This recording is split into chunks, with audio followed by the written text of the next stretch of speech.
Wow. Holy smokes.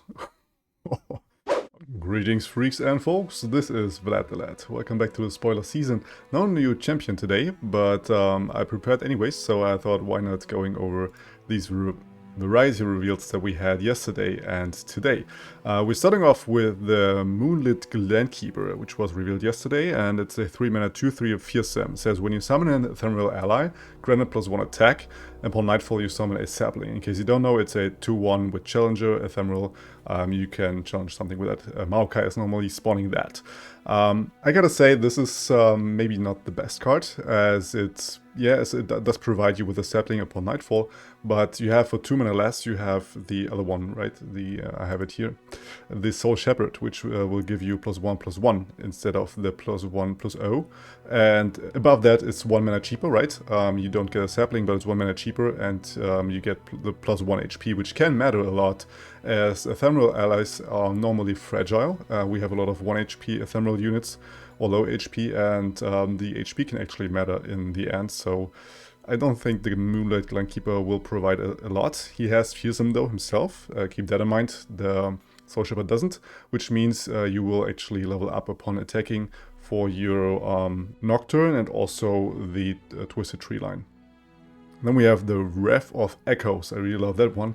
It's a 6 mana 2/5, and it says round, and for each ally that died this round, grant all allied copies of it everywhere +1/+1.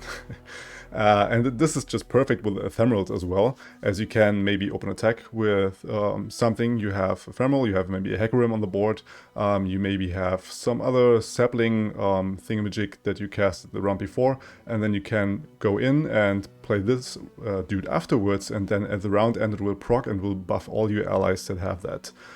You have Sand Soldiers, for example. We have seen with the shark. With the shark, this is just phenomenal. You will grow the shark every turn as you will attack with them and grant all copies of it later on line +1/+1. I definitely will try to build around with the Wrath of Echoes. You can bet your ass on that. Then we have the opulent foyer, which is a 3 mana landmark. It says when I'm summoned or when you gain the attack token, summon a ghastly band.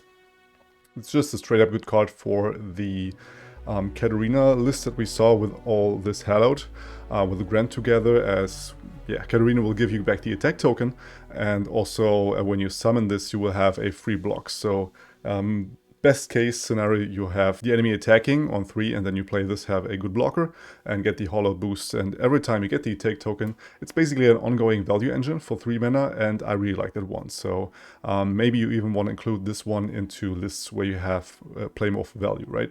Because this Grand Katarina deck is basically going face most of the time, you don't really play for value, but you may also want to include that into decks with that control decks. Then we have the Singing Glaive, which is a 3 mana 2/1 weapon, and upon strike you create a lucky find in hand. I really like that one flavor-wise when I saw it the first time, but what I don't like about it is that it's really understated. For 3 mana, this is quite a bad weapon, as it doesn't provide you any keywords whatsoever, and you have to strike to get the lucky find back. And even above that, you have only +1 attack, which means you potentially will die off easily after the first strike that you had. Maybe it will give you +0/+3, for example. It would be way better, as it will have a way thicker body then, and can survive more to strike more and create more lucky finds potentially. So yeah, playing that for 3 mana doesn't feel really good. I don't think that we'll see much play. Then we have the Altar of Blood, which is a 2 mana landmark. Will, when you slay a unit, reduce the cost of the next Darkin unit you play by 1. So flavor-wise, again, pretty nasty and awesome card. Also the artwork, like for every sacrifice you do, right, you put blood on the altar, and then you summon this big Darkin that comes out of a weapon potentially, and you can have some pretty nasty Darkins and ramp into them. We have to wait and see how it turns out. I see it not really strong. I don't really see a deck right now where it could fit in, so you kind of have to build around it to an extent. And once you do that, you really want to have that in your opening hand, because if you draw it later on the line, the Altar of Blood, it's pretty much a dead card. So maybe not the best card in the pool as well. Then we have the Curse of the Tomb, which is a 2 mana burst speed, and you predict and give the unit I take double damage, and if I would die, obliterate me instead this round. People were asking about this a lot yesterday. how it works, especially with Overwhelm. And I can answer you, because one of the devs already did. It will actually work with Overwhelm. So in case you have a 4 attack unit and the enemy blocks with a 4 HP unit, you will then double up the damage. So you do 8 damage to the enemy unit, and there are 4 damage Overwhelm damage, which is going face. And you can even double up. They said that, so you will double and double and double, which means the enemy would then take 4 times the damage. So if you have 2 of these and you play this maybe together with what's the face with Seraphine down here, you will double it up, and with Overwhelm units, that could be a bit too sick of a combo, and will potentially OTK the enemy unit with pretty much any Overwhelm unit that you have. And other than that, it has predict, so you can even edit in predict decks like Echo and such. So I'm really looking forward to what this card is capable of. And then we have the last reveal from yesterday, which is the Camouflage Horror, a 7 mana 5/3 with Evolved and Fearsome, and upon play you strike an enemy. Keep in mind that this is a skill, so you can include this into Jin decks in case you want to. Other than that, yeah, it's a really good card for Kaiser decks, as it has Evolve and will come down as a 7/5 because you get +1, +2/+2 for the Evolve keyword. And I really like the artwork, I like the flavor, and the fact that you are striking and the enemy is not striking back makes it really, really strong. We have seen it with the Bakai something, the 5 mana 4/6 with Overwhelm, where you would strike each other if you have met the requirement of slaying 4 units, I think this was the card. And this one is way better. I mean, it costs 2 more, right? But you don't get struck back, and you have still that thick body here, and yeah, but you could potentially see this as a 3 of even and Kaiser decks that play more for value for the long run and the long breath, instead of you know, the scout and going in again and again early and kill the enemy very early with rallies, right? And now we pressed F5 and the new cards are here, which is first of all the Darkin Aegis. I really love the art of that one for sure. This is somewhat of my favorite colors here and there. And it's a 2 mana 1/1 with tough, and that one is great. Like, you can provide tough for just 2 mana to basically any unit. And we have seen a lot of ping-based decks that are running around, and you can completely deny that onto your champion with the Darkin Aegis. So really, really love that already.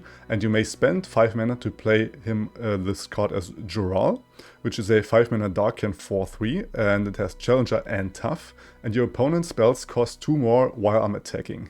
And the flavor of this is just phenomenal. Like, you open attack and you guarantee that the enemy is spending 2 more mana for every single card that they're casting, and it's only for the opponent, right? We have seen how strong the Stony Suppressor is, and Stony Suppressor just makes the cost 1 more, right? And it's also for you, and for Joral it's not, it's only for the enemy. So I think that's a little scary. We have to wait and see how this turns out, but to me, like, Joral is busted to an extent. Then going on, we have the Acadian Myths, which is a 2 mana burst speed from Demacia, and you create an Acadian Mirage in hand that costs 0 this round, or you create a Golden Spatula in hand. I really like that one, flavor-wise, because it's Earth, right? The Golden Spatula. And in case you don't know, the Acadian Mirage is the 2 mana 3/2 Weapon Master with just nothing. You get it out from 2 other cards that were revealed already in the last expansion, but you will cast it for free. So basically you have a 2 mana 3/2 in case you need it, and otherwise you have a weapon, a 2 mana 3/2. I really like this flavor-wise that you can choose between what you need in that very moment. But other than that, I don't know how good this will be ultimately, as the Golden Spatula looks cool and all, but it's a flat 2 mana 3/2. You pay a total of 4 mana for that play, or you play 2 mana for a 3/2 on the board. Doesn't really convince me power-wise, let's go with that. Then we have the Rune Squire, which is a 2 mana 2/1 from Noxus, and it has Challenger, and when I'm summoned, Reforge. This is just a phenomenal card. So you finally have a third follower that is actually reforging for you. So we finally have a better opportunity to level up our Riven. And for 2 mana, having a 2/1 Challenger, it's not too bad at all. Like, this 1 HP isn't a lot, I gotta say that. But we have seen how Free Feather Tracker, which is basically the same stat line with Challenger, has made it into the game and is one of the best 1-drops in the game, really. I mean, this is a 2-drop, but you get Reforged for it, right? So it totally makes sense in Riven decks. Above that, I don't really think you would play this. But giving you an extra card, a carding advantage with that body in conjunction for 2 mana is just great. And I'm happy as a Noxus player that we have that now. Wow, then we have Brutal Skirmish. I just read that one. It's a 3 mana fast speed, destroy an enemy's equipment, an ally and that enemy strike each other. We have single combat for Noxus, ladies and gentlemen. It costs 1 more, but you will destroy the enemy's equipment. And I think up to this point, equipments are a staple in close to every deck, really, especially with these Darkin weapons. And Brutal Skirmish, dude, this is just great. We have a lot of champions that are auto-equipping themselves, and you can just weaken them with it beforehand, and then you do the skirmish and you kill them right away. And I really love that we have that, and you don't really need to add in Demacia for it to get all these single combats that you desperately need. And you can strike with everything, right? You don't even have the requirement like for Bloody Business, where you have to strike with a 5+ attack unit. You can strike with everything that we have. And Noxus has the upside of having all these follows that or units in general that have a lot of very high attack power, and they die easily. So you don't really care that they are dying because they maybe have 1 HP and 5 attack, and putting the Brutal Skirmish on it is literally brutal. So really happy about this card.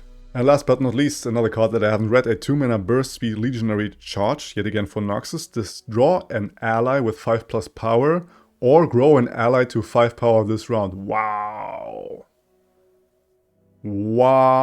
Wow. Holy smokes.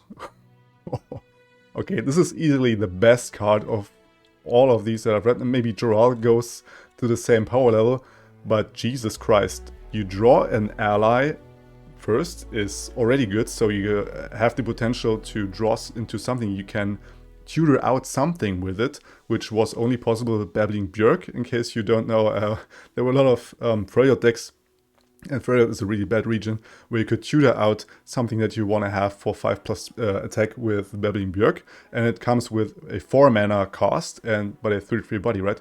This one right here, you can play this with spell mana, and you draw tutors out anyways, right? And on top of that, you can decide to grow an ally's power to 5, which means Frostbite, I don't care, +5 attack for 2 mana. You have an open attack, you get blocked, and you have a 1/1 that wasn't blocked. Boom, +4 attack. What the hell is this card, man? Dude, this is just sick. Like, this is not only a reputation card. This is, like, I don't know if I'm hyping this too much, but this looks like a auto-include in Noxus decks to this point. At least the combat strategy-based Noxus decks, which there are a lot of, and you definitely want to add this one there, that's for sure.